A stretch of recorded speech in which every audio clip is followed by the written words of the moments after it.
السلام عليكم ورحمة الله وبركاته.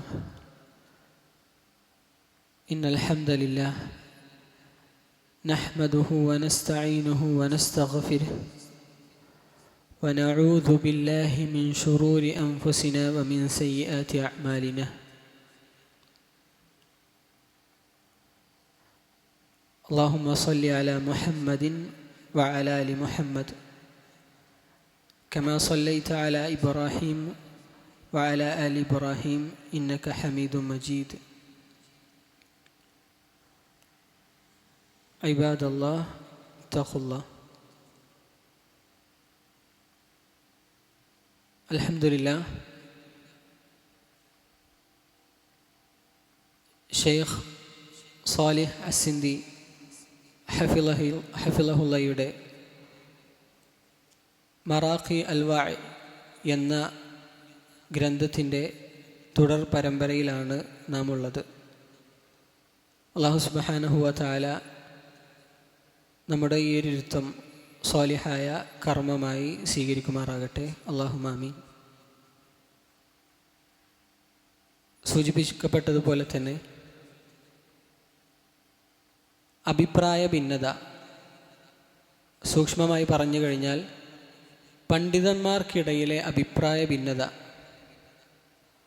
അതിൽ നാം സ്വീകരിക്കേണ്ടുന്ന അൽ മൻഹജു സ്വഹീഹ്, വ്യക്തമായ കൃത്യമായ നിലപാട് എന്താണ് എന്നുള്ളതാണ് വളരെ ചുരുങ്ങിയ രൂപത്തിൽ ഷെയ്ഖിൻ്റെ കിതാബിൽ നിന്ന് മനസ്സിലായത് നിങ്ങൾക്ക് പറഞ്ഞു തരാൻ ഉദ്ദേശിക്കുന്നത്. ആദ്യമായി നാം മനസ്സിലാക്കേണ്ടുന്നൊരു കാര്യമെന്ന് പറയുന്നത്,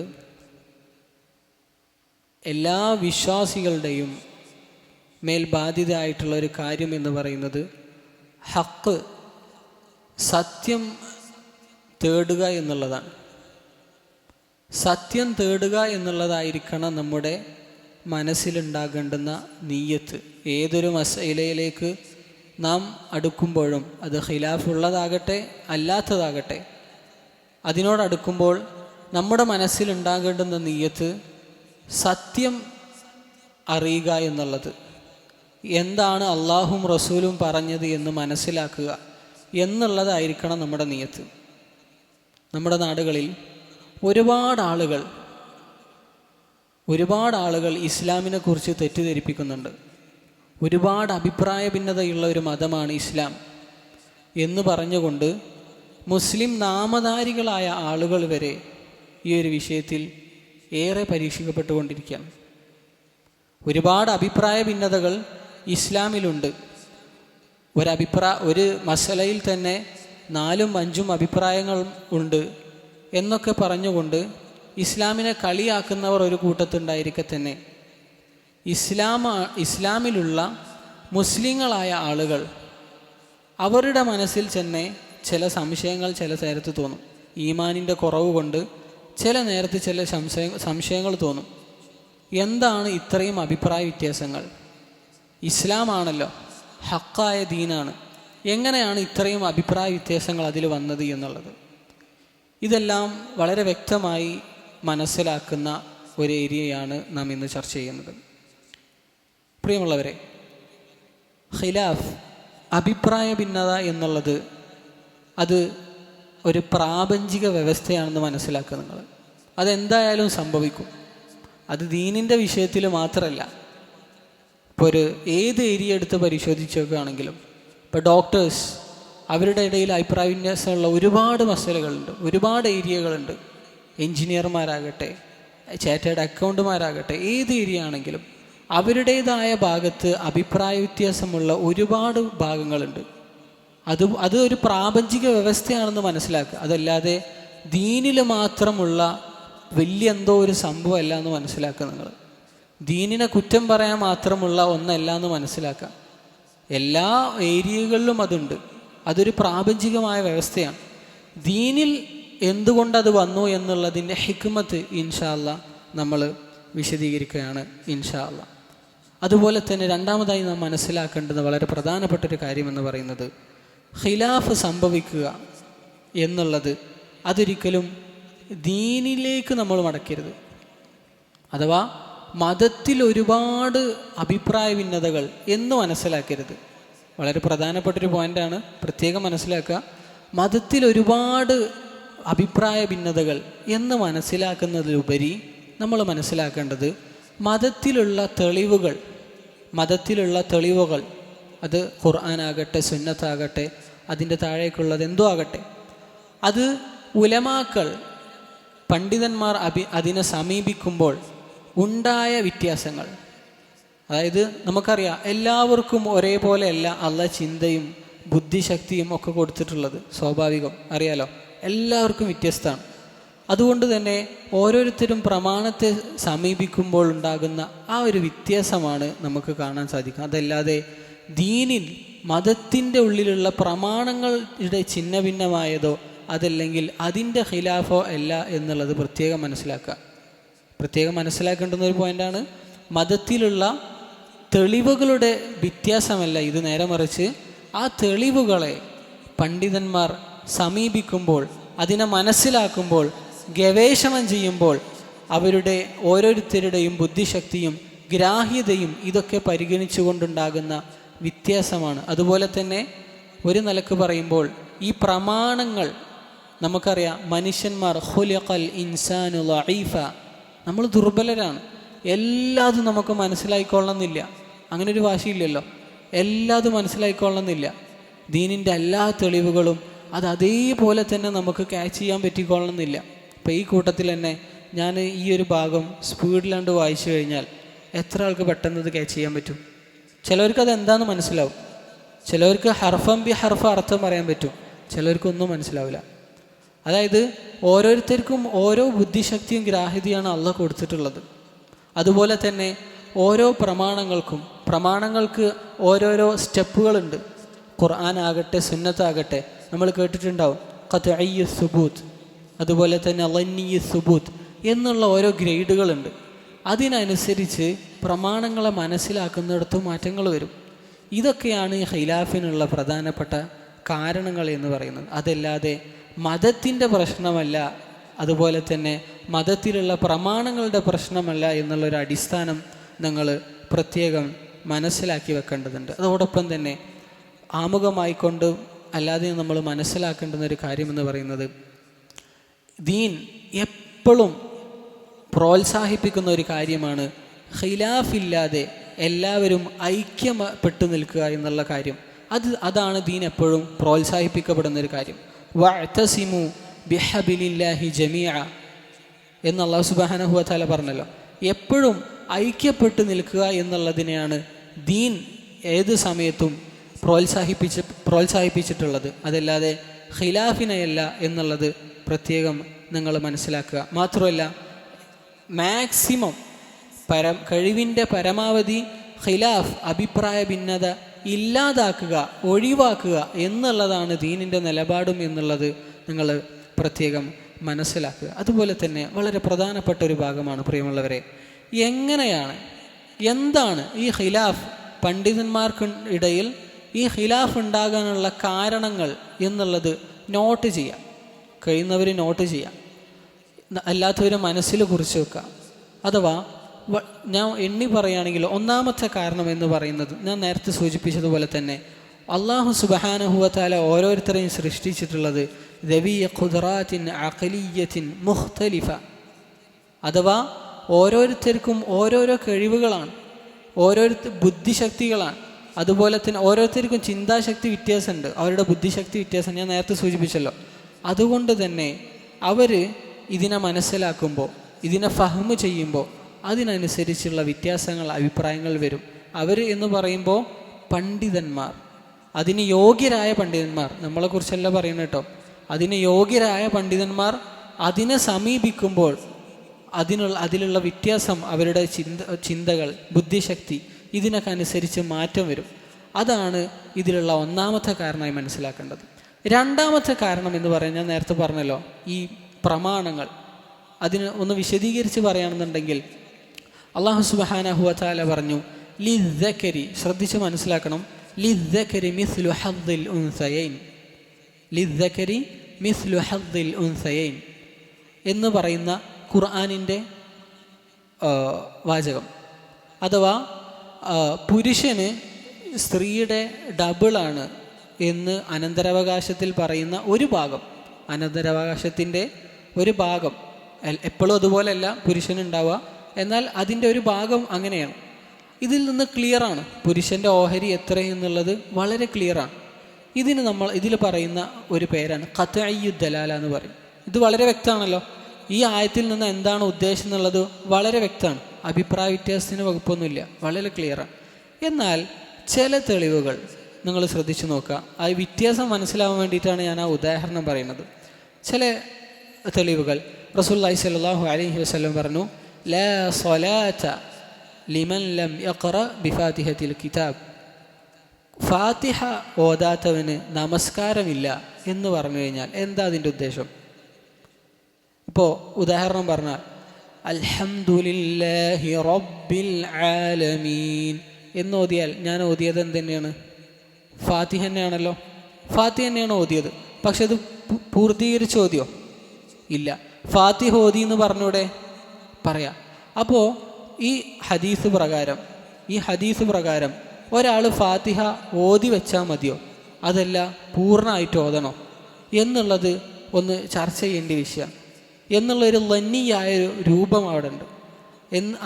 അതിനാണ് ലന്നിയു ദലാല എന്ന് പറയുന്നത്. ആ ഒരു വ്യത്യാസം മനസ്സിലാക്കാൻ വേണ്ടിയിട്ടാണ് ഞാൻ പറയുന്നത്. അതുപോലെ തന്നെ ഖുർആനിലുള്ളതുപോലെ തന്നെ സലാസത്ത് ഖുറൂ, ത്വലാഖിൻ്റെ പരിധി പറയുന്ന സമയത്ത് സലാസത്ത് ഖുറൂ, 3 ശുദ്ധി കാലഘട്ടം എന്ന് പറഞ്ഞവർ, അതുപോലെ തന്നെ 3 ഹൈല് എന്ന് പറഞ്ഞവർ എന്നൊക്കെ വ്യത്യാസം ആ വിഷയത്തിൽ വരാനുള്ള കാരണം അത് ലന്നിയാണ് എന്ന് പറയപ്പെട്ടത് കൊണ്ടാണ്. ഞാൻ പറഞ്ഞു വന്നത് എന്താണെന്ന് വെച്ചാൽ, പ്രമാണത്തിന് അതിൻ്റേതായ ദറജകളുണ്ട്.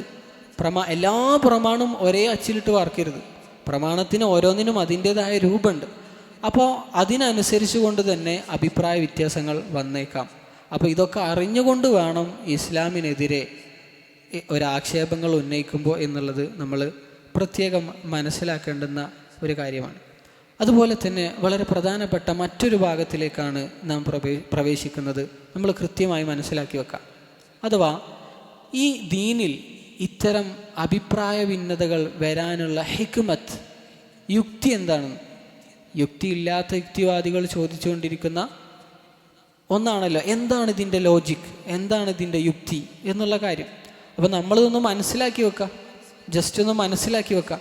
അതിലൊന്നാമത്തെ കാര്യം എന്ന് പറയുന്നത്, വളരെ പ്രധാനപ്പെട്ടൊരു കാര്യം എന്ന് പറയുന്നത് അൽ ഇൽമുൽ കാമിൽ, പൂർണ്ണമായി എല്ലാത്തിനെയും ചുറ്റിപ്പൊതിഞ്ഞുകൊണ്ട് ഒന്നുപോലും വിട്ടുപോവാതെയുള്ള പൂർണ്ണമായ അറിവ് അതാർക്കുള്ളൂ? അള്ളാഹു സുബ്ഹാനഹു വ തആല, അള്ളാഹുവിന് മാത്രമേ ഉള്ളൂ. അത് അവൻ്റെ സൃഷ്ടികൾക്കില്ല. സൃഷ്ടികൾ ഞാൻ നേരത്തെ പറഞ്ഞല്ലോ, ഖുലിഖൽ ഇൻസാനു ലഈഫ, അവർ ദുർബലരാണ്. എല്ലാം തികഞ്ഞത്, എല്ലാം എന്തുകൊണ്ടും എല്ലാം തികഞ്ഞവൻ അള്ളാഹുവാണ്. അതുകൊണ്ട് തന്നെ സൃഷ്ടികൾ ഒന്നിനെ കൈവെക്കുമ്പോൾ അതിൻ്റേതായ കുറവുകൾ സംഭവിച്ചേക്കാം. അപ്പോൾ ഒന്നാമത് മനസ്സിലാക്കേണ്ട അള്ളാഹുവിൻ്റെ പൂർണ്ണമായ അറിവ് അത് അള്ളാഹ്ക്ക് മാത്രമേ ഉള്ളൂ. മനുഷ്യന്മാർക്ക് തെറ്റുകൾ സംഭവിച്ചേക്കാം, മനുഷ്യരാണ് എന്നുള്ളതാണ് ഒന്നാമത്തെ ഹിക്മത്ത് എന്നുള്ളത്. രണ്ടാമത്തെ കാരണം അത് മനുഷ്യന് ഇക്തിസാബുൽ അജ്ർ, പ്രതിഫലം വാരിക്കൂട്ടാനുള്ള ഒരു അവസരം എന്ന് മനസ്സിലാക്കി വെക്കാം. അതിന് യോഗ്യരായ ആളുകൾ, നമുക്കറിയാം ഒരു മസ്അല, ഉദാഹരണം പറയാം, ഒരു മസ്അല, ആ മസ്അലയിൽ 2 പണ്ഡിതന്മാർ ഗവേഷണം ചെയ്തു. എന്നിട്ട് ഒരു പണ്ഡിതന് ശരിപറ്റി, മറ്റേ പണ്ഡിതന് അതിൽ തെറ്റും പറ്റി എന്ന് വിചാരിക്കുക. എന്താ അവിടെ റിസൾട്ട്? ശരിപറ്റിയ പണ്ഡിതന് അള്ളാൻ്റെ അടുത്തുനിന്ന് 2 കൂലിയും തെറ്റുപറ്റിയ പണ്ഡിതന് 1 കൂലിയും. ഇതാണല്ലോ റസൂലുള്ളാഹി സ്വല്ലല്ലാഹു അലൈഹി വസല്ലം ഹദീസിലൂടെ പഠിപ്പിച്ചു തന്നത്. അപ്പോൾ അതിന് യോഗ്യരായ ഉലമാക്കൾ ഇജ്തിഹാദ് ചെയ്തു കഴിഞ്ഞാൽ, അവർക്ക് തെറ്റുപറ്റി കഴിഞ്ഞാൽ, തെറ്റുപറ്റി എന്ന് പറഞ്ഞാൽ അവരുടെ അഭിപ്രായത്തിൽ അത് ശരിയാണ്, അവരെത്തിയ നിലപാട് ശരിയാണ്. യഥാർത്ഥമായിട്ടുള്ള അറിവ് എന്താണെന്ന് അള്ളാഹ്ക്കല്ലേ അറിയുള്ളൂ. എന്താണ് അതിൻ്റെ ഹുക്കും, യഥാർത്ഥമായ ഹുക്കും എന്താണെന്ന് അള്ളാഹ്ക്കേ അറിയുള്ളൂ. ഈ ഇജ്തിഹാദിയായ മസലകളിൽ ഉലമാക്കൾക്ക് ഒരാൾക്ക് ശരിപറ്റി, മറ്റാൾക്ക് തെറ്റും പറ്റി എന്ന് വെച്ചാൽ, അത് ശരിപറ്റിയ ആളുകൾക്ക് 2 കൂലിയും തെറ്റുപറ്റിയ പണ്ഡിതന് 1 കൂലിയും. എന്തായാലും കൂലി കിട്ടുന്നുണ്ടല്ലോ. അതുപോലെ ഉലമാക്കൾക്ക് കൂലി കിട്ടാനുള്ള ഒരു അവസരമാണ് എന്നുള്ളതും നിങ്ങൾ മനസ്സിലാക്കി വെക്കുക. അതുപോലെ തന്നെ മൂന്നാമത്തെ വളരെ പ്രധാനപ്പെട്ട ഒരു കാര്യം എന്ന് പറയുന്നത്, ഞാൻ ഒരു പണ്ഡിതൻ, ആ പണ്ഡിതനെ മാത്രം ഫോളോ ചെയ്യുള്ളൂ. അങ്ങനത്തെ ഒരു സംസാരം നമുക്ക് പാടുണ്ടോ? ഒരു പണ്ഡിതൻ അയാൾ പറയണത് മാത്രമേ എടുക്കുള്ളൂ. എന്തു പറഞ്ഞാലും ശരി, അയാൾ എന്തു പറഞ്ഞാലും ശരി, അത് മാത്രം ഞാൻ സ്വീകരിക്കുള്ളൂ എന്നൊരു നിലപാട് വിശ്വാസിക്ക് ശരിയാണോ? അല്ല. അതുകൊണ്ട് തന്നെ ഈ ഖിലാഫ്, അഭിപ്രായ ഭിന്നത എന്നുള്ളത് ഇത്തരം ഗുലുവുകൾ, അതിര് കവിയലുകൾ ഇല്ലാതാക്കാനും സഹായിക്കുന്നുള്ളതാണ്. അൽ ഗുലുവു ഫിൽ ഉലമ, ഉലമാക്കളുടെ വിഷയത്തിൽ അതിര് കവിയുന്നത്, അതിര് കവിഞ്ഞ് പണ്ഡിതന്മാരുടെ അവരെ അതിനപ്പുറത്തേക്ക് കാണുന്ന ഒരു രൂപം, അത് ഇല്ലാതാക്കാൻ ഖിലാഫ് അത് സഹായിക്കും എന്നുള്ളതാണ് വളരെ പ്രധാനപ്പെട്ട ഒരു കാര്യം എന്ന് പറയുന്നത്. അടുത്ത നാലാമത്തെ പ്രധാനപ്പെട്ട ഒരു കാര്യം അതെന്താണെന്ന് വെച്ച് കഴിഞ്ഞാൽ, ഇമാം ഖതാദ റഹ്മത്തുള്ളാഹി അലൈഹി താബി പണ്ഡിതനാണ്. അദ്ദേഹം പറയാണ്, മൻ ലം യഅരിഫിൽ ഇഖ്തിലാഫ ലം യശുമ്മ അൻഫുഹു അൽ ഫിഖ്ഹ. അഥവാ ഖിലാഫ് അറിയാത്തവൻ അവന് ഫിഖീനെ കുറിച്ച്, ഫിഖീൻ്റെ സ്മെല്ല് പോലും കിട്ടിയിട്ടില്ല, അവൻ ഫിഖീനെ കുറിച്ച് ഒരു ചുക്കും അറിയില്ല. ഖിലാഫ് എന്താണെന്ന് അറിയാത്തവന് ഫിഖഹിനെ കുറിച്ച് ഒന്നും അറിയില്ല. അതാണ് അതിൻ്റെ ചുരുക്കം. അഥവാ നിങ്ങളൊന്ന് ആലോചിച്ച് നോക്കി, നമ്മളൊരു പ്രമാണം, നമ്മളൊരു ആയത്തോതി, നമുക്ക് എന്താപ്പം അതിന് മനസ്സിലാവുക? ഒരു ഹദീസ് വായിച്ചു, നമുക്ക് മനസ്സിലാവുക എന്താപ്പം അതിന് ഫസ്റ്റായിട്ട് നമുക്ക് മനസ്സിലാവുന്ന ഒരു കാര്യം ഉണ്ടല്ലോ, അതല്ല ഒരു പണ്ഡിതൻ്റെ വിശദീകരണം വായിച്ചാൽ നമുക്ക് മനസ്സിലാവുക, അല്ലല്ലോ. അതിനേക്കാളും വാസ്റ്റായിട്ട് നമുക്ക് കിട്ടും. ഇനി അതിലൊരു അഭിപ്രായ ഭിന്നത ഉണ്ടെങ്കിൽ അതിന് എതിർപക്ഷത്ത് നിൽക്കുന്ന പണ്ഡിതന്മാർ പറഞ്ഞതുകൂടി നമ്മൾ വായിച്ച് വിചാരിക്കുക, എന്താ നമുക്ക് കിട്ടാൻ പോണത്?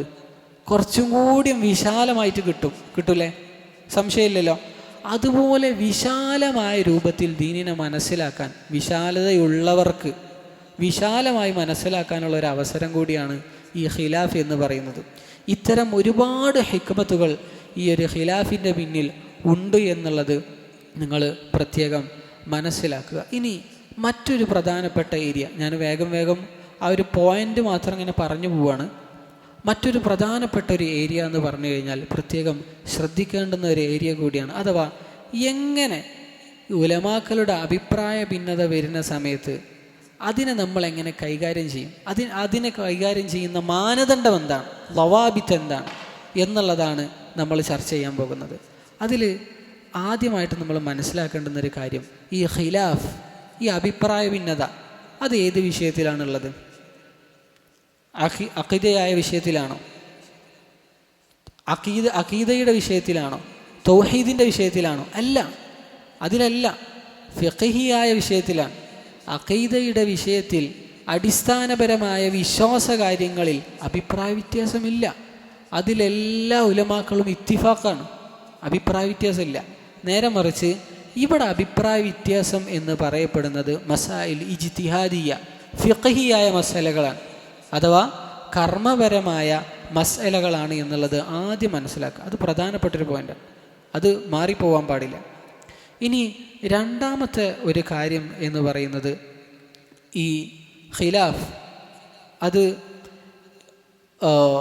ഫിഖഹിയായ, ഇപ്പം ഞാൻ പറഞ്ഞല്ലോ ഖിലാഫ് എന്ന് പറഞ്ഞാൽ ഫിഖഹിയായ മസലകളിലാണ് ഉണ്ടാവുക എന്ന് കരുതി എല്ലാ ഫിഖഹിയായ മസല കാണുമ്പോഴും ഖിലാഫ് എന്ന് പറയാൻ പോകരുത്.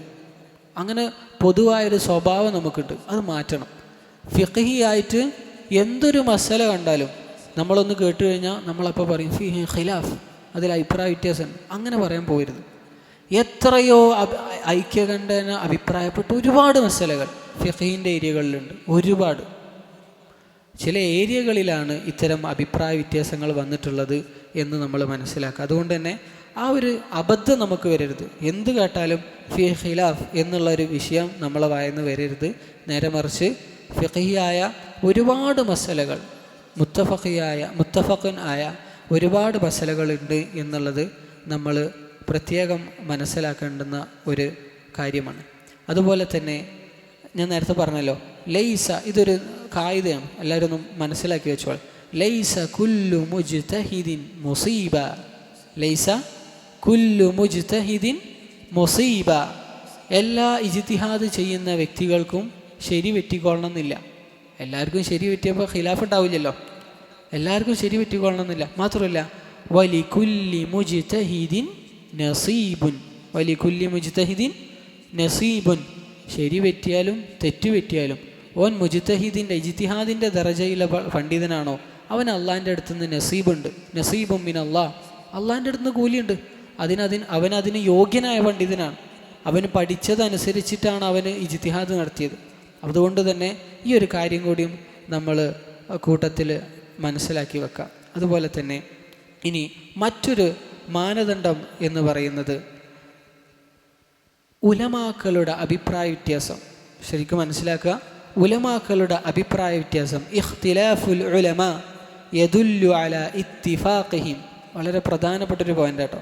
ഇഖ്തിലാഫുൽ ഉലമാ യദുല്ലു അലാ ഇത്തിഫാഖിഹിം, ഉലമാക്കളുടെ അഭിപ്രായ വ്യത്യാസം അത് അവർ ഇത്തിഫാഖാണ് എന്നുള്ളത് അറിയിക്കുന്നു എന്നാണ്. ഉലമാക്കളുടെ അഭിപ്രായ വ്യത്യാസം അവർ ഇത്തിഫാഖാണ് എന്നുള്ളത് അറിയിച്ചുകൊണ്ടേ ഇരിക്കുന്നു എന്നാണ്. അപ്പോൾ ഖിലാഫിയായ മസല എവിടെ കണ്ടാലും മനസ്സിലാക്കിക്കോളാം, അവരെല്ലാവരും ഐക്യകണ്ഠേന ഒരുമിക്കപ്പെട്ടിട്ടുണ്ടെന്ന്. ഏത് വിഷയത്തിൽ അതാണ് ഇനി പറയാൻ പോണത്. എന്ത് അവരെ ഉദ്ദേശം എന്താ? അൽ വുസൂലു ഇലാ മഅരിഫത്തി മുറാദില്ലാഹി വറസൂലി, അതാണ് അവരുടെ ഉദ്ദേശം. എന്താ ഉദ്ദേശം? അള്ളാഹുവും റസൂലും എന്താണോ പറഞ്ഞത് അതിലേക്ക് എത്തിച്ചേരുക എന്നുള്ളതാണ് അവരുടെ ഉദ്ദേശം. എല്ലാവരുടെ ഉദ്ദേശം അതാ, എല്ലാ പണ്ഡിതന്മാരുടെ ഉദ്ദേശം അതാ. അള്ളാഹു റസൂലും എന്താണോ ഉദ്ദേശിച്ചത് അതിലേക്ക് എത്തിച്ചേരുക എന്നുള്ളത്. അതിന് വേണ്ടിയിട്ടാണ് അവർ ഇജ്തിഹാദ് നടത്തുന്നത്. അല്ലെങ്കിൽ നിങ്ങളൊന്ന് ആലോചിച്ച് നോക്കി, ഒരു പണ്ഡിതനൊന്ന് പറഞ്ഞു നിർത്തി, എന്നാൽ നമുക്ക് അതിനോട് പിൻപറ്റിയ പോരെ. ഇജ്തിഹാദിൻ്റെ ദർജയിലുള്ള ഒരു പണ്ഡിതന് പിന്നെ പഠിക്കാൻ പോകണ്ടല്ലോ, അതുകൊണ്ട് പിൻപറ്റിയ പോരെ. നേരെ മറിച്ച് അവൻ്റെ ഹവ പിൻപറ്റിയ പോരെ. അല്ല, അവർ ചെയ്തത് അള്ളാഹും റസൂലും എന്താണ് ഈ ഒരു വിഷയത്തിൽ പറഞ്ഞിട്ടുള്ളത് എന്നാണ് അവർ പരസ്പരം പഠിച്ചുകൊണ്ടിരുന്നത്. ആ വിഷയത്തിൽ അവർ ഐക്യകണ്ഠപ്പെട്ടിട്ടുണ്ട്. എന്ത്? അള്ളാഹും റസൂലും എന്താണ് ഇതുകൊണ്ട് ഉദ്ദേശിക്കുന്നത് എന്ന് പഠിക്കാൻ വേണ്ടി, എന്ന് മനസ്സിലാക്കാൻ വേണ്ടിയിട്ടാണ് അവർ ഈ ഒരു പഠനങ്ങളും ഗവേഷണങ്ങളൊക്കെ നടത്തിയിട്ടുള്ളത്. അതുകൊണ്ട് നിങ്ങൾ മനസ്സിലാക്കുക, ഉലമാക്കളുടെ അഭിപ്രായ ഭിന്നത എവിടെ കണ്ടു കഴിഞ്ഞാലും ഇതെന്ത് മനസ്സിലാക്കിക്കൊള്ളണം, അവർ ഐക്യകണ്ഠേന അഭിപ്രായപ്പെട്ടിട്ടുണ്ട്. എന്ത്? മഅരിഫത്തു അൽ വുസൂൽ ഇലാ മഅരിഫത്തി മുറാദില്ലാഹി വറസൂലിഹി എന്ന് നിങ്ങൾ പ്രത്യേകം മനസ്സിലാക്കട്ടോ. ഇനി അടുത്ത ഒരു മാനദണ്ഡം എന്താണെന്ന് വെച്ച് കഴിഞ്ഞാൽ നിങ്ങൾ പ്രത്യേകം മനസ്സിലാക്കേണ്ട, ഫകുല്ലു അഹദിൻ യുഖദു മിൻ ഖൗലിഹി വയുത്രക്. ഏത് മനുഷ്യനാണെങ്കിലും, ഏത് പണ്ഡിതനാണെങ്കിലും, എത്ര വലിയ പണ്ഡിതനാണെങ്കിലും അദ്ദേഹത്തിൻ്റെ സംസാരത്തിൽ നിന്ന് കൊള്ളേണ്ടതും തള്ളേണ്ടതും ഉണ്ടാകും. കൊള്ളേണ്ടതും തള്ളേണ്ടതെന്ന് പറഞ്ഞാൽ നെഗറ്റീവായി പറഞ്ഞതല്ല, സ്വീകരിക്കേണ്ടതും ഉണ്ടാവും. ഇല്ല റസൂലുള്ളാഹി സ്വല്ലല്ലാഹു അലൈഹി വസല്ലം ഒഴികെ. ഈ ഒരു വിഷയം ഇബ്നു അബ്ബാസ് അദ്ദേഹം ഈ ആശയം വരുന്ന കാര്യം പറഞ്ഞിട്ടുണ്ട്. തൊബറാനി ഉദ്ധരിച്ചതാണ്. അതുപോലെ തന്നെ ഇമാം മാലിക് ഉദ്ധരിച്ചതായിട്ട് പറഞ്ഞതായിട്ട് സിയറ അഅ്ലാമിൻ നുബല ഇതിലും നമുക്ക് പറഞ്ഞതായിട്ട് കാണാൻ സാധിക്കും. അപ്പോൾ ഇതൊരു ബേസാണ്, ഇതൊരു മാനദണ്ഡമാണ്. എല്ലാ പണ്ഡിതന്മാർ അവരുടെ കൂട്ടത്തിൽ അവർ പറഞ്ഞ എല്ലാ കാര്യങ്ങളും അതുപോലെ സ്വീകരിക്കുക എന്നുള്ളൊരു നിലപാടല്ല. നേരെ മറിച്ച് അതിൽ നിന്ന് നമുക്ക് സ്വീകരിക്കേണ്ടതുണ്ടാകും, അതുപോലെ തന്നെ സ്വീകരിക്കേണ്ടതും ഉണ്ടാകും എന്നുള്ളൊരു കാര്യം റസൂലുള്ളാഹി സ്വല്ലല്ലാഹു അലൈഹി വസല്ലമ ഒഴികെ. ഈ ഒരു ബേസും കൂടിയും ഈ ഒരു മാനദണ്ഡം കൂടിയും നമ്മൾ പ്രത്യേകം മനസ്സിലാക്കി വെക്കുക. അതുപോലെ തന്നെ മറ്റൊരു ലോബിത്ത് എന്താണെന്ന് വെച്ച് കഴിഞ്ഞാൽ, ഞാൻ നേരത്തെ പറഞ്ഞതുപോലെ തന്നെ ഈ ഒരു അഭിപ്രായ ഭിന്നത എല്ലാതും, ഈ ഒരു അഭിപ്രായ വ്യത്യാസം, ഉലമാക്കൾക്കിടയിൽ അഭിപ്രായ വ്യത്യാസമുണ്ടെങ്കിലും അത് ആ ഒരു വിശാലതയോടുകൂടി അവർ കണ്ടിരുന്നു എന്നാണ്. ഉലമാക്കൾക്കിടയിൽ അഭിപ്രായ വ്യത്യാസം ആ ഒരു വിശാലതയോടുകൂടി അവർ കണ്ടിരുന്നു എന്ന് അതായത് ഒരു മസലയിൽ രണ്ട് പണ്ഡിതന്മാർ തമ്മിൽ അഭിപ്രായ വ്യത്യാസം ഉണ്ടായി. ഉദാഹരണം പറഞ്ഞാൽ ഇമാം ഷാഫിഈ റഹ്മത്തുള്ളാഹി അലൈഹി അദ്ദേഹത്തിൻ്റെ വിഷയത്തിൽ പറയാൻ, യൂനുസ് അസ്സദഫി എന്ന് പറയുന്ന പണ്ഡിതൻ അദ്ദേഹം പറയാണ്, മാ റഅയ്തു അഅഖല മിന ഷാഫിഈ. ഷാഫി റഹ്മത്തുള്ളാഹി അലൈഹി അദ്ദേഹത്തെക്കാൾ ബുദ്ധികൂർമ്മതയുള്ള ഒരു വ്യക്തിയെ ഞാൻ കണ്ടിട്ടില്ല. നഅളർതുഹു യൗമൻ, അദ്ദേഹം പറയാണ് നഅളർതുഹു യൗമൻ, അദ്ദേഹവുമായിട്ട് ഒരു മുഖാമുഖത്തിൽ ഒരു വൈജ്ഞാനികമായ ഒരു സംഭാഷണത്തിൽ ഒരിക്കൽ ഇടപെട്ടു. ഫി മസ്അലത്തിൻ, ഒരു മസ്അലയിൽ. സുമ്മഫ്തറഖ്ന, പരസ്പരം അങ്ങോട്ടും ഇങ്ങോട്ടും തെളിവുകൾ മാറ്റുരസി. അദ്ദേഹത്തിൻ്റെ അടുത്തുള്ള തെളിവ് അദ്ദേഹം പറഞ്ഞു, ഇമാം ഷാഫി റഹ്മത്തുള്ളാഹി അലൈഹി അദ്ദേഹത്തിൻ്റെ അടുത്തുള്ള അദ്ദേഹം പറഞ്ഞു. എന്നിട്ടോ ഇഫ്തറഖ്ന, എന്നിട്ട് അവർ ആ മജ്ലിസിൽ നിന്ന് പിരിഞ്ഞുപോയി. വലഖിയനി, പിന്നൊരിക്കൽ എവിടോ വെച്ച് കണ്ടപ്പോൾ ഫഅഖദ ബിയദി, എൻ്റെ കൈ ഇങ്ങനെ പിടിച്ചിട്ട് സുമ്മ ഖാൽ, എന്നിട്ട് അദ്ദേഹം പറയാണ് യാ അബാ മൂസ, അദ്ദേഹത്തിൻ്റെ കുഞ്ഞിയത്ത, അബാ മൂസ, അബു മൂസ, അലാ യസ്തഖീം അൻ നകൂന ഇഖ്വാനൻ വ ഇല്ലൻ നത്തഫിഖ് ഫി മസ്അല. അതാണ് നിലപാട്. അഥവാ നമ്മൾ ഈ മസ്അലയിൽ, അഥവാ നമ്മൾ ചർച്ച ചെയ്ത മസ്അലയിൽ അതിൽ നമ്മൾ ഒരുമിച്ചിട്ടില്ലെങ്കിലും ദീനിൻ്റെ മാർഗത്തിൽ നമ്മൾ ഒന്നാണ്. നമ്മൾ ഇഖ്വാനുകളാണ്, നമ്മൾ സഹോദരന്മാരാണ്. നമ്മൾ ചർച്ച ചെയ്ത മസലയിൽ ചിലപ്പോൾ നമ്മൾ രണ്ട് അഭിപ്രായവും, പക്ഷേ മൊത്തത്തിൽ നമ്മൾ ഇഖ്വാനുകളാണ്. ദീനിൻ്റെ ഭാഷയിൽ നമ്മൾ ഇഖ്വാനുകളാണ്. ആ ഒരു നിലപാടാണ് നമുക്ക് വേണ്ടത്. എന്തൊക്കെ അഭിപ്രായ ഭിന്നത ഉണ്ടായാലും അത് അതിൻ്റെ ഒരു വഴിക്ക് കാണുക, ആ ഒരു വിശാലതയിൽ നമ്മൾ കാണുക. അത് കാരണം ഒരസൂയയോ വലൈസ മുവല്ലിദൻ ലിൽ അഹ്ഖാദ്, ഷെയ്ഖ് അങ്ങനെ പറയണം. അത് കാരണം കുറേ അസൂയ, കുൻറ്റ്, കുശുമ്പ് അങ്ങനത്തതൊന്നും ഉടലെടുക്കാൻ പാടില്ല. അതിനെ ഇൽമിയായിട്ട് അതിൻ്റെ ഒരു വശത്തു കൂടി കാണുക എന്നുള്ളതാണ് ആ വിഷയത്തിൽ നമ്മൾ സ്വീകരിക്കേണ്ടുന്ന മറ്റൊരു മാനദണ്ഡം എന്ന് പറയുന്നത്. അതുപോലെ തന്നെ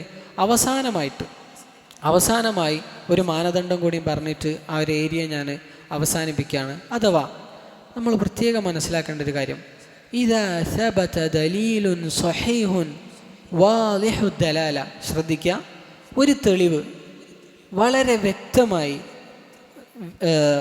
സുവ്യക്തമായിക്കൊണ്ട് ഒരു തെളിവ് വന്ന് ഫലാ ഇബ്റത ബിഖിലാഫിൻ യഖഉ ഫി, പിന്നെ അതിൽ ഒരഭിപ്രായ ഭിന്നത നമ്മൾ നോക്കി പോകേണ്ട ആവശ്യമില്ല. ഞാൻ നേരത്തെ പറഞ്ഞില്ലേ, ഖത്ഇയ്യു സുബൂത്ത്, വളരെ വ്യക്തമായിക്കൊണ്ട് അതിൽ നിന്ന് കിട്ടുന്നുണ്ട്. വളരെ വ്യക്തമായിക്കൊണ്ട് ഒരു അഭിപ്രായ വ്യത്യാസത്തിന് ഗ്യാപ്പില്ലാതെ വളരെ വ്യക്തമായിക്കൊണ്ട് അതിൽ നമുക്ക് മനസ്സിലാവുന്നുണ്ട്. പിന്നെ അതിലൊരു ഖിലാഫ് അന്വേഷിച്ച് പോകേണ്ട ആവശ്യം നമുക്കില്ല എന്നുള്ളത് പ്രത്യേകം മനസ്സിലാക്കുക. അപ്പോൾ അവിടെ നമ്മളെ നിർബന്ധ ബാധ്യത എന്താ?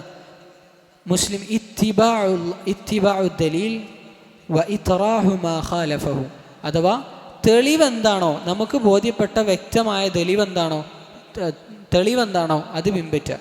ഇന്നാൾ ഇന്നത് പറഞ്ഞല്ലോ എന്ന് പറഞ്ഞിട്ട് അതിൻ്റെ ഓപ്പോസിറ്റ് പിന്നെ നമ്മൾ പരതി പോകരുത്.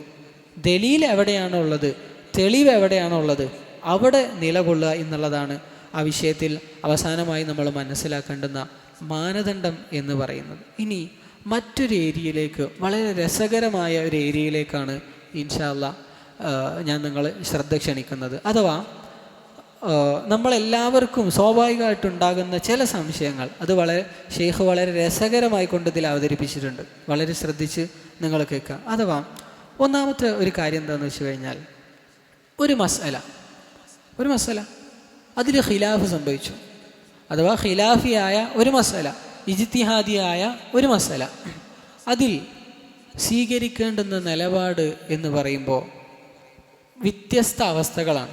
അഥവാ ഒരു സാധാരണക്കാരനെ പോലെയല്ല ആര് പെരുമാറേണ്ടത്, പഠിച്ചുകൊണ്ടിരിക്കുന്ന തുല്ലാബുൽ ഇൽം പെരുമാറേണ്ടത് അല്ലല്ലോ. അതുപോലെയല്ല ഇജ്തിഹാദിൻ്റെ ദറജയിലെത്തിയിട്ടുള്ള ഒരു പണ്ഡിതൻ പെരുമാറേണ്ടത് അല്ലല്ലോ, വ്യത്യാസമാണ്.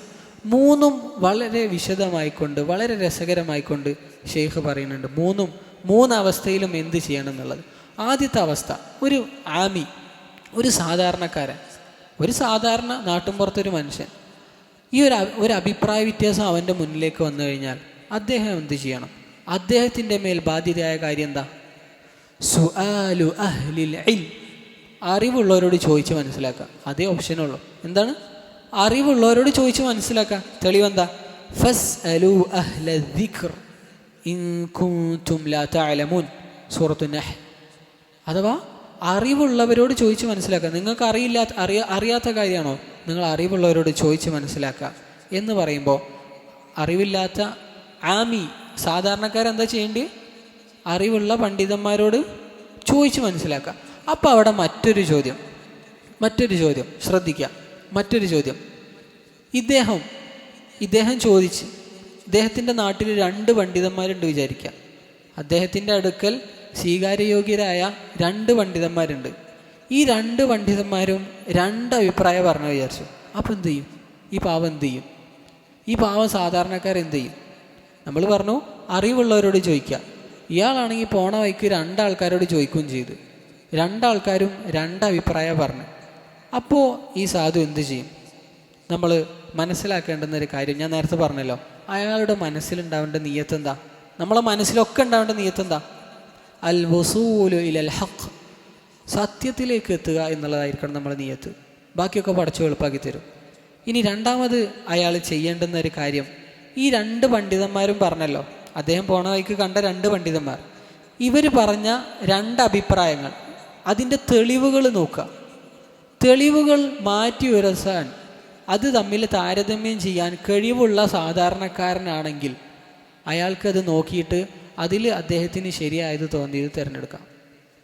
ഇനി അതിന് കഴിയാത്ത ഒരാളാണെന്ന് വിചാരിച്ചോ, ഇനി അതിനും കഴിയാത്ത, അങ്ങനെ ആയിരിക്കും അധികം സാധാരണക്കാരും അങ്ങനെ ആയിരിക്കും. അങ്ങനത്തെ ആളാണെങ്കിൽ എന്ത് ചെയ്യാം?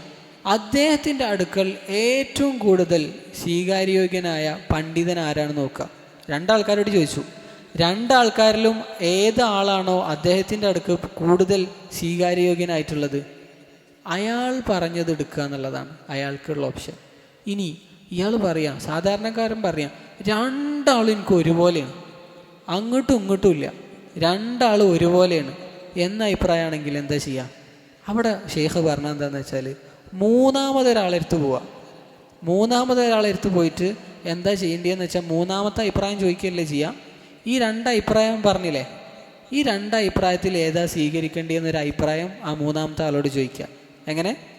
ഈ 2 അഭിപ്രായത്തിൽ നിന്ന് ഏതാണ് സ്വീകരിക്കേണ്ടത്, ആരെയാണ് സ്വീകരിക്കേണ്ടത് എന്നുള്ളത് മൂന്നാമത്തെ ഒരാളോട് അഭിപ്രായം ചോദിക്കുക എന്നുള്ളതാണ് ഓപ്ഷനായിട്ട് പറഞ്ഞിട്ട്. ഞാൻ പറഞ്ഞത് എന്തിനും സൊല്യൂഷൻ ഉണ്ട് ദീനിൽ, എന്തിനും സൊല്യൂഷൻ ഉണ്ട്. അപ്പോൾ ഇതാണ് ഒരു സാധാരണക്കാരൻ്റെ വിഷയത്തിൽ ഖിലാഫ് സംഭവിച്ചു കഴിഞ്ഞാൽ, മസ്അല ഖിലാഫിയ വന്നു കഴിഞ്ഞാൽ ചെയ്യേണ്ടത്. ഇനി രണ്ടാമത്തത് നമ്മൾ ആരെക്കുറിച്ചാണ് പറഞ്ഞത്? പണ്ഡിതൻ, ഇജ്തിഹാദിൻ്റെ ദറജയിലെത്തിയ പണ്ഡിതൻ. അദ്ദേഹത്തിൻ്റെ അടുക്കൽ ഒരു മസല ഖിലാഫിയ സംഭവിച്ചു കഴിഞ്ഞാൽ അദ്ദേഹം എന്താ ചെയ്യേണ്ടത്? അദ്ദേഹം ചെയ്യേണ്ടത് ഫഫർളുഹു, അദ്ദേഹത്തിൻ്റെ മേൽ നിർബന്ധമായ കാര്യം അൻ യജ്തഹിദ ഫിൽ മസ്അല, ആ മസലയിൽ അദ്ദേഹം ഗവേഷണം നടത്തണം. അദ്ദേഹം അതിന് യോഗ്യനായ പണ്ഡിതനാണ്, ബാക്കിയുള്ള സാധാരണക്കാരെ പോലെ ഒതുങ്ങിയിരിക്കരുത്. അദ്ദേഹം അതിൽ കുറിച്ച് ഗവേഷണം നടത്തണം. എന്തിന്? സത്യത്തിലേക്ക് എത്താനുള്ള ആ ഒരു പാത അദ്ദേഹം തേടണം എന്നുള്ളതാണ്. എന്നിട്ടോ അദ്ദേഹത്തിൻ്റെ അടുക്കൽ ഒരു വിധി അത് റാജിഹായി കിട്ടിക്കഴിഞ്ഞാൽ പിന്നെ അതിൽ നിന്ന് മാറാൻ പാടില്ല. അദ്ദേഹത്തിൻ്റെ അടുക്കൽ സത്യം ഇന്നതാണ് എന്ന് അദ്ദേഹം ഗവേഷണം ചെയ്ത് ബോധ്യപ്പെട്ട് കഴിഞ്ഞാൽ പിന്നെ അതിൽ നിന്ന് തെറ്റാൻ പാടില്ല, പിന്നെ അത് സ്വീകരിക്കണം എന്നാണ്. അതാണ് പണ്ഡിതൻ്റെ വിഷയത്തിലുള്ള നിലപാട്. ഇനി മൂന്നാമതൊരു വിഭാഗം കൂടി ഉണ്ടല്ലോ, ഇതിൻ്റെ ഇടയിലൊരു അയറാഫ് ഉണ്ട്. ഇവിടുന്ന് അങ്ങോട്ട് പോയും ചെയ്ത് അവിടേക്ക് എത്തിയില്ല. അങ്ങനത്തെ ഒരു ടീമുണ്ടല്ലോ, അതാരാ? പഠിച്ചുകൊണ്ടിരിക്കുന്ന തുല്ലാബുൽ ഇൽം, അവരുടെ അവസ്ഥ അതും കൂടി നമ്മളൊന്ന് ഈ ഒരു വിഷയത്തിൽ മനസ്സിലാക്കി വെക്കാം. അഥവാ അവർ പഠിച്ചു, സാധാരണക്കാരെ പോലെയല്ല, പഠിച്ച് കുറച്ചൊക്കെ പഠിച്ചാണ്, എന്നാൽ ഇജ്തിഹാദിൻ്റെ ദർജയിൽ എത്തിക്കണോ? അതൊട്ടുമില്ല. അങ്ങനത്തെ ആളുകൾ ചെയ്യേണ്ടത് എന്താണെന്ന് വെച്ച് കഴിഞ്ഞാൽ അവർ നോക്കുക, അതായത് അവർ റാജിഹാക്കാൻ നോക്കുക. എന്താ നോക്കണ്ടേ? തർജീഹ് ചെയ്യാൻ നോക്കുക. എന്താ തർജീഹ് ഉണ്ട്? 2 ദലീലുകൾ, 2 തെളിവുകൾ പിടിച്ചിട്ട് ദലീലല്ലേ ചെയ്യുക, റാജിഹ് ചെയ്യല്ലേ ചെയ്യുക. കാരണം അത് മുജ്തഹിദിൻ്റെ പണിയാണ്, അത് നമ്മൾ എടുക്കരുത്. അത് പിന്നെ ഇയാളെന്താ ചെയ്യേണ്ടത്? ഈ 2 പണ്ഡിതന്മാരില്ലേ, അഭിപ്രായ വ്യത്യാസരായ 2 പണ്ഡിതന്മാരുണ്ടാവുമല്ലോ, അവരുടെ വിഷയത്തിൽ ഒരു തർജീഹ് നമ്മൾ നടത്തുക. അവർ പറഞ്ഞ പ്രമാണങ്ങളൊക്കെ നോക്കി അതൊക്കെ വായിച്ച് പഠിച്ചിട്ട് എന്താണോ നമുക്ക് ബോധ്യപ്പെടുന്നത് അതനുസരിച്ച് ചെയ്യാമെന്നാണ്. 2 അഭിപ്രായങ്ങൾ പറഞ്ഞ പണ്ഡിതന്മാർ അവർ പറഞ്ഞ തെളിവുകളെല്ലാം പഠിച്ച് വായിച്ചിട്ട് എന്താണോ നമുക്ക് ബോധ്യപ്പെടുന്നത് അത് ചെയ്യാം. ഇനിയോ ഇത് പഠിച്ച് വായിച്ചിട്ട് നമുക്ക് മനസ്സിലാവണില്ല വിചാരിച്ചു, മനസ്സിലാവണില്ല, 2ലും ഒരു തീരുമാനം എടുക്കാൻ പറ്റണില്ല, അതങ്ങനെ ആയിക്കോട്ടെ, അല്ലെങ്കിൽ തെളിവുകൾ എന്താണെന്ന് കൃത്യമായിട്ട് മനസ്സിലാവണില്ല. അങ്ങനത്തെ ഒരു സാഹചര്യമാണെങ്കിൽ എന്താ ചെയ്യുക? അങ്ങനത്തെ ഒരു സാഹചര്യമാണെങ്കിൽ ഓൻ പഠിച്ചുകൊണ്ടിരിക്കുന്ന തുല്ലാബുൽ ഇൽമ എന്ന് പറഞ്ഞിട്ട് അവിടെ ഇരിക്കാൻ പറ്റില്ല. ഓൻ എന്ത് ചെയ്യണം? അവന് ആമീൻ്റെ ദറജയൊക്കെ ഇറങ്ങി വരണം, ഒരു സാധാരണക്കാരൻ്റെ ഗ്രേഡൊക്കെ ഇറങ്ങി വരണം. സാധാരണക്കാരൻ എന്താ ചെയ്യുക? ഫസ് അലു അഹ്ല ദിക്ർ, അറിവുള്ളവരോട് ചോദിക്കുക, എന്നിട്ട് അതെന്നെ ചെയ്യാം. അഥവാ ഒരു സാധാരണക്കാരനെ പോലെ അറിവുള്ള ഒരാളെടുത്ത് പോയിട്ട് ചോദിച്ച് മനസ്സിലാക്കുക. പ്രശ്നം കഴിഞ്ഞല്ലോ. ഇതാണ് ഒരു അഭിപ്രായ വ്യത്യാസം സംഭവിച്ചു കഴിഞ്ഞാൽ ഒരു മസ്അല ഖിലാഫിയയിൽ നമ്മൾ ചെയ്യേണ്ടുന്നത്. അത് എല്ലാ ഏരിയയും നമ്മൾ വളരെ വ്യക്തമായിട്ട് കവർ ചെയ്തിട്ടുണ്ട്. അതുപോലെ തന്നെ ഇനി നമ്മൾ മനസ്സിലാക്കേണ്ടുന്ന മറ്റൊരു കാര്യം എന്ന് പറയുന്നത്, ഇനി വളരെ പ്രധാനപ്പെട്ടൊരു ഏരിയയാണ് കേട്ടോ. നമുക്കൊക്കെ ഒരു തെറ്റിദ്ധാരണ വന്നു പോകുന്ന, പഠിക്കുന്ന തൊല്ലാബുൽ ഇൽമിന് വരെ ഒരു തെറ്റിദ്ധാരണ വന്നു പോകുന്ന ഒരു ഏരിയയാണ് ഈ ഒരു ഭാഗം. അതുകൊണ്ട് തന്നെ വളരെ ശ്രദ്ധിച്ച് വേണം ഈ ഒരു ഏരിയ നമ്മൾ കൈകാര്യം ചെയ്യാൻ വേണ്ടിയിട്ട്. അഥവാ ഒരു ഖിലാഫ് സംഭവിച്ച ഒരു മസല, അതിനെ നമ്മൾ ലാഘവത്തോടു കൂടി കാണാം. അഥവാ ഒരു വിഷയത്തിൽ, ഒരു മസലയിൽ രണ്ട് അഭിപ്രായം ഉണ്ട് വിചാരിക്കുക. ഒരാൾ നമ്മളോട് വന്നിട്ട് പറഞ്ഞ് ഇതാണ് ആ വിഷയത്തിലുള്ള അഭിപ്രായം എന്ന് പറയുമ്പോൾ നമുക്കിഷ്ടം എന്താ? അതിൻ്റെ നേരെ ഓപ്പോസിറ്റായി വിചാരിച്ചു. നമുക്കിഷ്ടം, നമ്മൾ പഠിച്ചിട്ട് മനസ്സിലാക്കിയിട്ടൊന്നുമില്ല, നമുക്കിഷ്ടം നേരെ ഓപ്പോസിറ്റാണ്. എതിരഭിപ്രായം ഉണ്ട് നമുക്കറിയാം, അതെന്താണെന്നോ അതിൻ്റെ തെളിവെന്താണെന്നൊന്നും നമുക്കറിയില്ല. എതിരഭിപ്രായം ഉണ്ട് എന്നറിയാം. അപ്പോൾ നമ്മളറിയും ഫീഹി ഖിലാഫ്, അതിൽ അഭിപ്രായ വ്യത്യാസം ഉണ്ടെന്ന് പറഞ്ഞിട്ട് നമുക്ക് ഏതാണോ നമ്മുടെ ദേഹേച്ഛയോട് ഇഷ്ടപ്പെടുന്നത്, നമുക്ക് ഏതാണോ എളുപ്പം തോന്നുന്നത് അത് സ്വീകരിക്കുക. ആ ഒരു അഴകുഴമ്പൻ നിലപാട് നമുക്ക് പാടില്ല. അത് ശറഈനെതിരാണ്, ചെയ്യാൻ പാടില്ലാത്ത കാര്യം. ഞാൻ പറഞ്ഞത് വ്യക്തമാണെന്ന് വിചാരിക്കണം. അപ്പോൾ ഒരു വിഷയത്തിൽ, ഒരു മസ്അലയിൽ ഖിലാഫ് വന്നു കഴിഞ്ഞാൽ, ആ ഖിലാഫ് വന്നു എന്നുള്ളത് ആ ഒരു മസ്അലയെ കുറിച്ച് വളരെ ലയ്യനായിക്കൊണ്ട്, വളരെ നിസാരമായിക്കൊണ്ട് കാണുന്ന ഒരവസ്ഥ ഒരിക്കലും ഉണ്ടാവരുത്. ഉദാഹരണം പറഞ്ഞാൽ, ഇപ്പോൾ കച്ചവടത്തിൻ്റെ വിഷയത്തിൽ, അല്ലെങ്കിൽ ഹജ്ജാവട്ടെ, നോമ്പാവട്ടെ, ആ വിഷയത്തിൽ ഒരു അഭിപ്രായ വ്യത്യാസം. നമുക്ക് വേണ്ടത് ആ കച്ചവടം അനുവദിക്കപ്പെട്ടിട്ടുണ്ട് എന്നുള്ള അഭിപ്രായം വിചാരിച്ചോ. ഒരാൾ നമ്മളെടുത്ത് വന്നിട്ട് ഉള്ള തെളിവൊക്കെ പറഞ്ഞത് ഈ കച്ചവടം പാടില്ല, അത് ഹറാം, നിഷിദ്ധാണെന്ന് വളരെ വ്യക്തമായിക്കൊണ്ട് നമ്മളെടുത്ത് വന്ന് പറഞ്ഞു. അപ്പോൾ നമ്മൾ പറയാണ് അതിലിങ്ങനെയും ഒരു കൗലുണ്ടല്ലോ, അത് അനുവദിക്കപ്പെട്ടിട്ടുണ്ട് എന്നും കൗലുണ്ടല്ലോ എന്ന് പറഞ്ഞിട്ട് നമുക്ക് എന്താണോ വേണ്ടത് ആ രൂപത്തിൽ മസ്അലകളെ വളച്ചൊടിക്കുന്നൊരു സ്വഭാവം പഠിതാവിനോ അത് സാധാരണക്കാർക്കോ ആർക്കും പാടില്ല എന്നുള്ളത് നമ്മൾ മനസ്സിലാക്കുക. ഷെയ്ഖ് പറയാണ്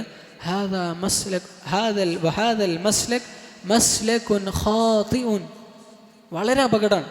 കാരണം അങ്ങനെ ചെയ്തു കഴിഞ്ഞാൽ എന്താ ഉണ്ടാവുക എന്ന് വെച്ച് കഴിഞ്ഞാൽ ദീനിന് ഓനക്കൊരു വാല്യൂ ഉണ്ടാവില്ല. അതാണ് ഉണ്ടാവാൻ പോവുക. ദീനിലെ എല്ലാ കാര്യം വളരെ നിസ്സാരം. കാരണം എന്താ? ഓൻ്റെ മനസ്സിക്ക് പിന്നെന്താ വരിക? ഒരു നിലപാട്, ഇത് ചെയ്യാൻ പാടില്ല എന്ന് പറഞ്ഞാൽ അവൻ്റെ മനസ്സിലെന്താ വരിക? അതിലൊരു എതിരഭിപ്രായം ഉണ്ടാവും, എന്തെങ്കിലും ഒരു വകുപ്പുണ്ടാവും എന്ന രൂപത്തിലേക്ക് അവൻ്റെ മനസ്സ് പാകപ്പെടുന്നുള്ള. അതുകൊണ്ട് ആരുടെങ്കിലും മനസ്സിൽ അങ്ങനെ ഒരു തോന്നലുണ്ടെങ്കിൽ അത് എത്രയും പെട്ടെന്ന് ക്ലിയർ ചെയ്യണം. ഒരു ഖിലാഫ് ഒരു മസലയിലുണ്ട് എന്നുള്ളത് അത് വളരെ ചെറുതാണ്, അത് നിസാരമാണ് എന്നുള്ളത് അറിയിക്കുന്നില്ല. അങ്ങനെ ആർക്കെങ്കിലും തോന്നിയിട്ടുണ്ടെങ്കിൽ അത് തെറ്റായ ചിന്താഗതിയാണ് എന്നുള്ളത് നമ്മൾ പ്രത്യേകം മനസ്സിലാക്കുക.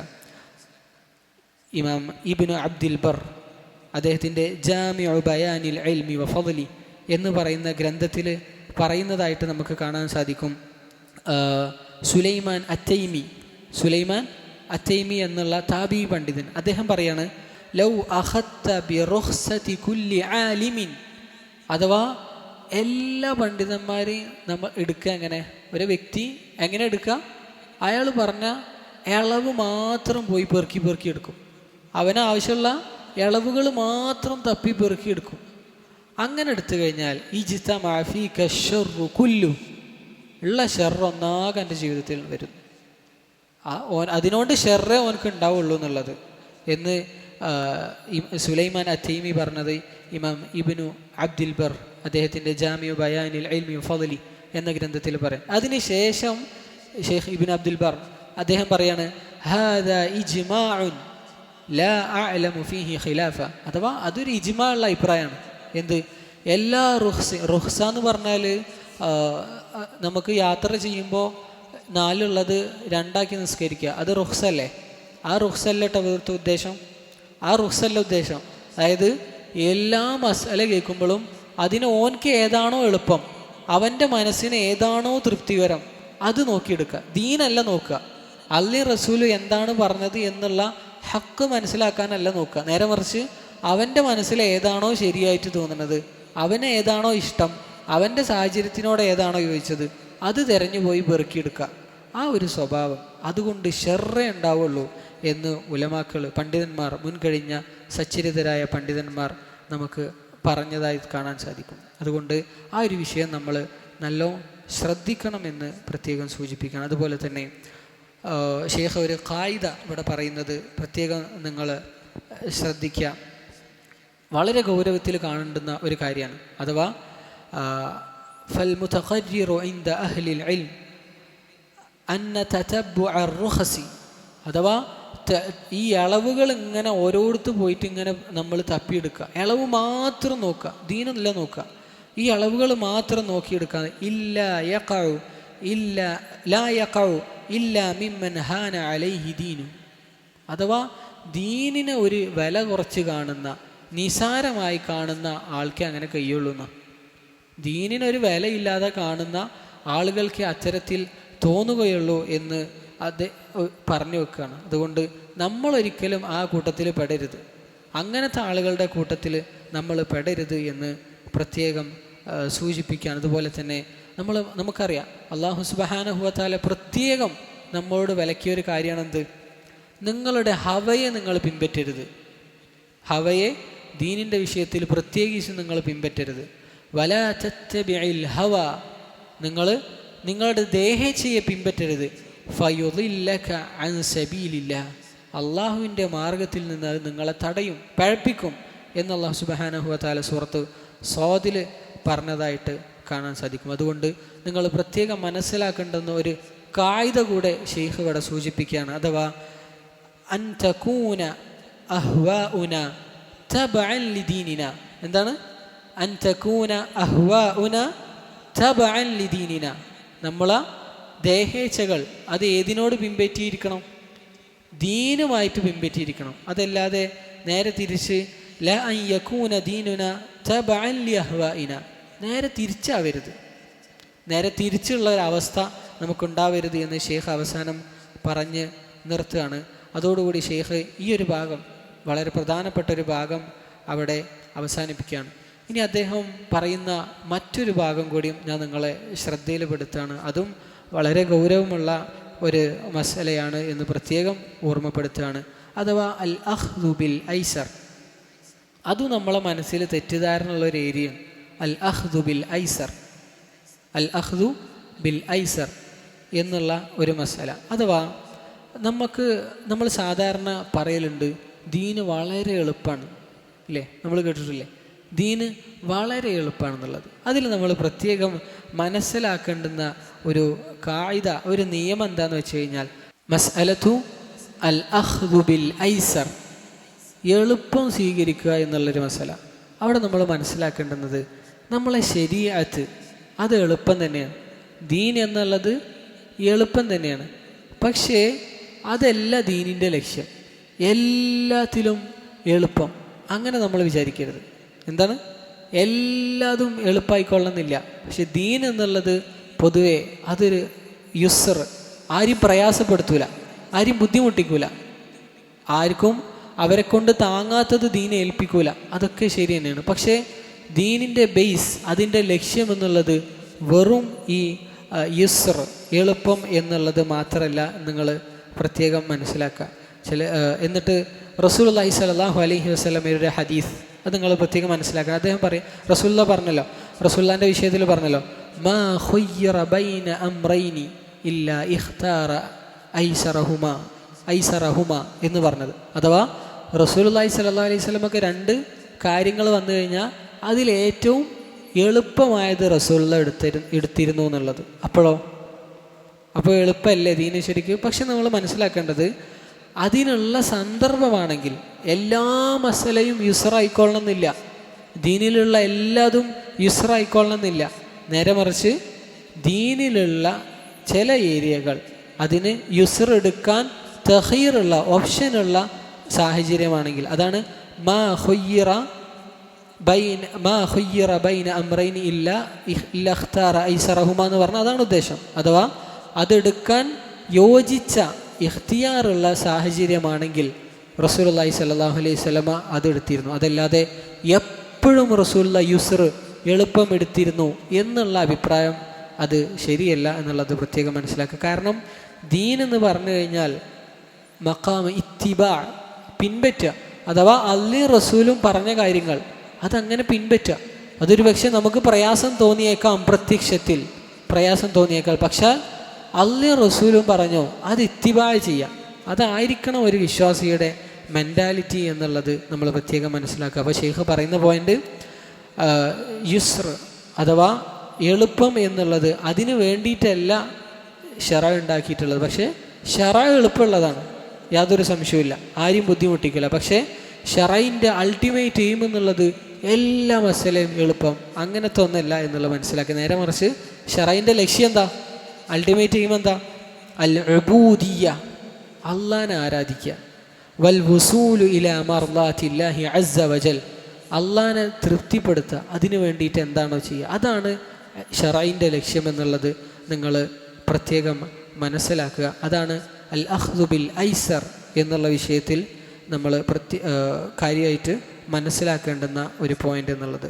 ഇത്തരം കാര്യങ്ങളാണ്, വളരെ പ്രധാനപ്പെട്ട കാര്യങ്ങളാണ് ഷേഖ് ഈ ഒരു ബാബിൽ സൂചിപ്പിച്ചിട്ടുള്ളത്. അത് കൃത്യമായി നമ്മൾ മനസ്സിലാക്കുക, ആവർത്തിച്ച് കേൾക്കുക, പഠിക്കുക, മനസ്സിലാക്കുക. ബാറക്കല്ലാഹു ഫീക്കും.